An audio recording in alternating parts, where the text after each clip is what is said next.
Everyone, welcome to our computer classes.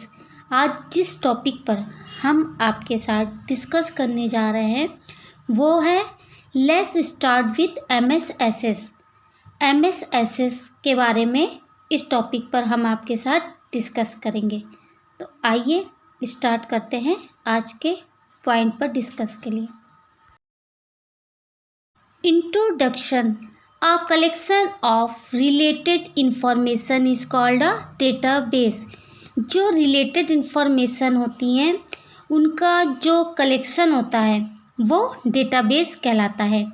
Database is a collection of data organized in a manner that allow easy access, retrieval and use of the data.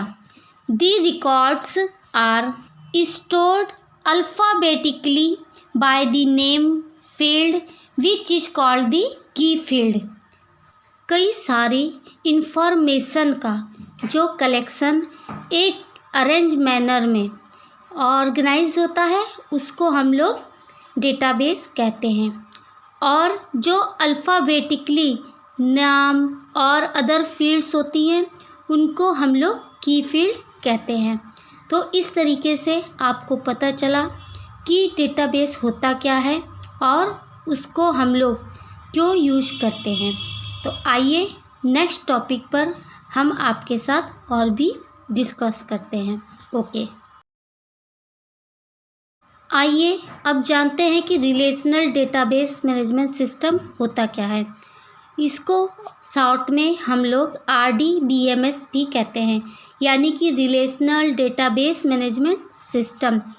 A collection of data item organized as a set of formally described tables is called a relational database। RDBMS यानी कि relational database management system collection होता है कई सारी data का, और इसके जो इंफॉर्मेशन आइटम होते हैं वो सेट के रूप में होते हैं, और ये डेटा की इंफॉर्मेशन को टेबल के रूप में डिस्क्राइब करते हैं। RDBMS का जो कॉन्सेप्ट है उसे EF कोड ने 1970 में IBM के रूप में दिया था। तो इस तरीके से हमें पता चला कि RDBMS है क्या और इसका जो कॉन्सेप्ट है उसको किसने इंट्रोड्यूस किया। तो आइए अब आगे नेक्स्ट टॉपिक पर आपसे डिस्कस करते हैं। आइए अब डिस्कस करते हैं कि वो कौन कौन से ऑब्जेक्ट हैं जो कि डेटाबेस में यूज़ किए जाते हैं। नंबर फर्स्ट पर है इसके table. Table is a part of the database where the actual data is stored. Table जो है वो डेटाबेस मैनेजमेंट सिस्टम का एक एक्चुअल पार्ट है। MSSS के टेबल में जो एंट्रीज होती हैं, यानी कि जितनी भी इंफॉर्मेशन होती हैं उसको वो स्टोर करता है, और ये जो रिलेशनल एंट्रीज होती हैं वो रो में होती हैं, और ये जो रो होता है जिसके अंदर सारी इंफॉर्मेशन होती हैं वो रिकॉर्ड कहलाती हैं, और हर तरह की डिटेल इसके रिकॉर्ड में होती हैं। और जो कॉलम होता है वो फील्ड कहलाता है।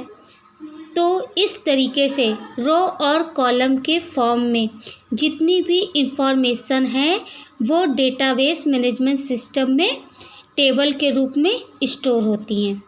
ओके, अब जो डिस्कशन का हमारा दूसरा पॉइंट है वो है क्वेरी। क्वेरी सिंगल या ग्रुप ऑफ रिकॉर्ड होते हैं जो किसी पर्टिकुलर कंडीशन को पूरा करते हैं, और इसकी हेल्प से हम किसी भी पर्टिकुलर इंफॉर्मेशन को एक्सट्रैक्ट कर सकते हैं। तो अब हमें इस तरीके से पता चला कि क्वेरी होता क्या है और इसका यूज हम लोग किस लिए करते हैं। आइए अब नेक्स्ट टॉपिक पर आपसे डिस्कस करते हैं। ओके, MSSS में जो तीसरा ऑब्जेक्ट्स है वो है फॉर्म। फॉर्म क्या होता है और किस लिए यूज़ किया जाता है, इसके बारे में अब हम डिस्कस करने जा रहे हैं। ओके, एमएस एक्सेल के तीसरे ऑब्जेक्ट में आता है फॉर्म। फॉर्म क्या है और हम लोग इसको क्यों यूज करते हैं। फॉर्म एक fill in the blank sheet की तरह होता है जिसमें हम लोग सारी इन्फॉर्मेशन को फिल करते हैं, जैसे कि जॉब के लिए फॉर्म फिल करते हैं। फॉर्म एक वे है जो डेटा को एंटर करने का डेटाबेस में एक तरीका है। ओके, एमएस एक्सेल का जो फोर्थ ऑब्जेक्ट है वो है रिपोर्ट। रिपोर्ट क्या है और किस लिए यूज़ की जाती है। जैसे एमएस एक्सेल में आप फॉर्म को ऑन स्क्रीन डिज़ाइन देखते हैं, वैसे ही ऑन स्क्रीन रिपोर्ट भी डिज़ाइन होती हैं और इसमें भी सारी डिटेल्स फिल होती हैं। किसकी हेल्प से, एमएस एक्सेल की हेल्प से। ओके, आइए अब जिस टॉपिक पर आपसे हम डिस्कस करने जा रहे हैं वो है माइक्रोसॉफ्ट एक्सेल, यानी कि माइक्रोसॉफ्ट एक्सेल है क्या और इसका यूज़ हम लोग क्यों करते हैं। माइक्रोसॉफ्ट ऑफिस एक popular relational database management system है। ये एक माइक्रोसॉफ्ट ऑफिस का पार्ट है, यानी कि हिस्सा है, और इसका यूज़ छोटे बिजनेस में या लार्ज स्केल के ऑर्गेनाइजेशन में भी किया जाता है। ये एक इंफॉर्मेशन है जो कि टेबल की फॉर्म में होती है, और जो इंफॉर्मेशन टेबल की फॉर्म में होती है उसे हम लोग वैल्यू कहते हैं।